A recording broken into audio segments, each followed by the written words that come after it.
નમસ્કાર વાલા દર્શક મિત્રો, જય હિન્દ, જય ભારત, જય શ્રી કૃષ્ણ. સ્વાગત છે તમારું આપણી આ યુટ્યુબ ચેનલમાં. તો મિત્રો, તમે પણ ગુજરાત રાજ્યના પેન્શનર, નિવૃત્ત કર્મચારી અથવા તો સરકારી કર્મચારી છો તો તમારા માટે આ સમાચાર ખૂબ જ અગત્યના છે મિત્રો. અને મિત્રો, તમે આપણી ચેનલમાં નવા હોય તો આપણી ચેનલને સબસ્ક્રાઈબ કરી લીજો, કેમ કે આવી કોઈ પણ નવી અપડેટ આવે તે નોટિફિકેશન સૌથી પહેલાં તમને મળી જાય. અને મિત્રો, વિડીયો ગમે તો એક લાઈક જરૂરથી કરી દેજો.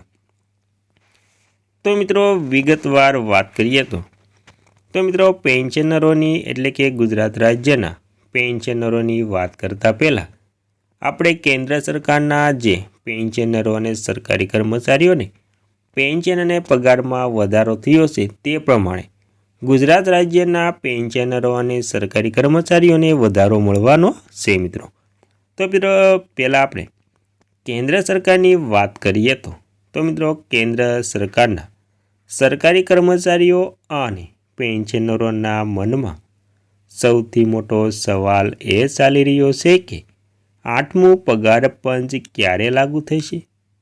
કરોડો કર્મચારીઓ અને પેન્શનરોની નજર પગાર પંચના રિપોર્ટ અને સરકારની લીલી ઝંડી પર રહ્યા છે મિત્રો. દરેકના મનમાં એક જ સવાલ ચાલી રહ્યો છે કે શું રિપોર્ટ નક્કી કરેલા 18 મહિનાની મર્યાદામાં આવી જશે કે પછી મોડું આવશે. તો મિત્રો, કેન્દ્રીય કર્મચારીઓ અને પેન્શનરોના મનમાં સૌથી મોટો સવાલ ચાલી રહ્યો છે તેનો જવાબ 8મું પગાર પંચ ક્યારે લાગુ થશે. નવેમ્બર 2025ની શરૂઆતમાં સરકારે ટર્મ્સ ઓફ રેફરન્સ એટલે કે TORને મંજૂરી આપી હતી.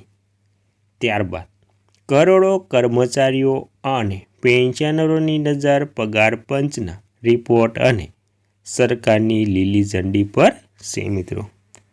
અને મિત્રો, દરેકના મનમાં એક જ સવાલ ચાલી રહ્યો છે કે શું આ રિપોર્ટ નક્કી કરેલા 18 મહિનાની મર્યાદામાં આવી જશે કે પછી મોડું આવશે મિત્રો.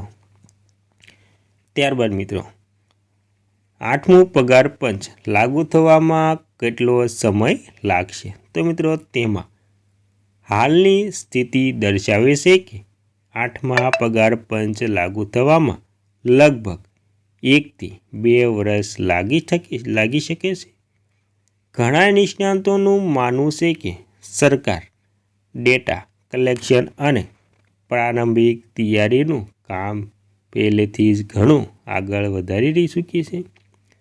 પાછલા પગાર પંચને જોઈએ તો 7મા પગાર પંચને પણ લાગુ થવામાં લગભગ 29 મહિના લાગ્યા હતા, જ્યારે 6થા પગાર પંચને માત્ર 22 મહિનામાં જ લાગુ કરાયું હતું.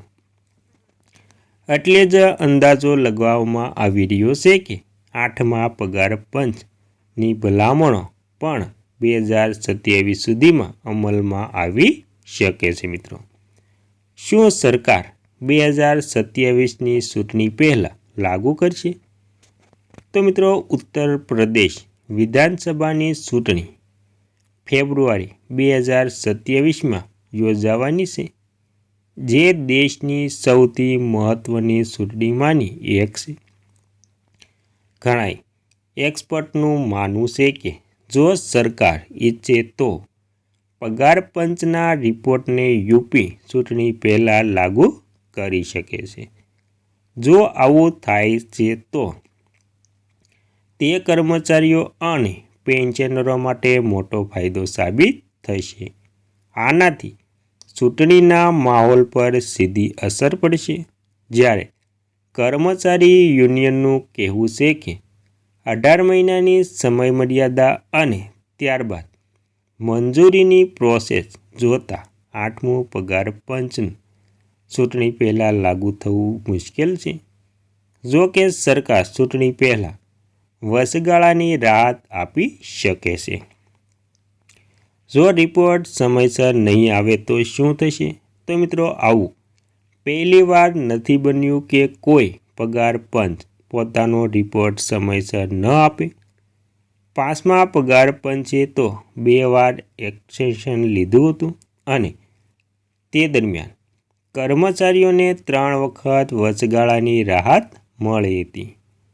જો 8મો પગાર પંચ પણ વધુ સમય લાગે તો કેન્દ્ર સરકાર તેને વધારવાનો સમય આપી શકે છે. આવા કિસ્સામાં કર્મચારીઓને બેઝિક પગાર પર એક નક્કી કરેલી રકમ વચગાળાની રાહત તરીકે મળી શકે છે, જેથી વિલંબની સીધી અસર પગાર પંચ પર ન પડે. અને મિત્રો, સરકારે તેને 2029ની લોકસભા ચૂંટણી સુધી ટાળે તેવી શક્યતા ખૂબ જ ઓછી છે, કારણ કે 8મા પગાર પંચે 1 જાન્યુઆરી 2026થી લાગુ માનવામાં આવશે. રિપોર્ટ તૈયાર થવા અને અમલ થવાની સમગ્ર પ્રક્રિયા મળીને લગભગ 2 વર્ષ લાગી શકે છે, એટલે કે તેનો અમલ 2027ના અંત સુધીમાં શક્ય છે. કેટલાક જાણકારો એમ પણ કહે છે કે રિપોર્ટ અને તેની મંજૂરીનો સમય રાજસ્થાનની ચૂંટણી એટલે કે ડિસેમ્બર 2027ની આસપાસ આવી શકે છે. મિત્રો,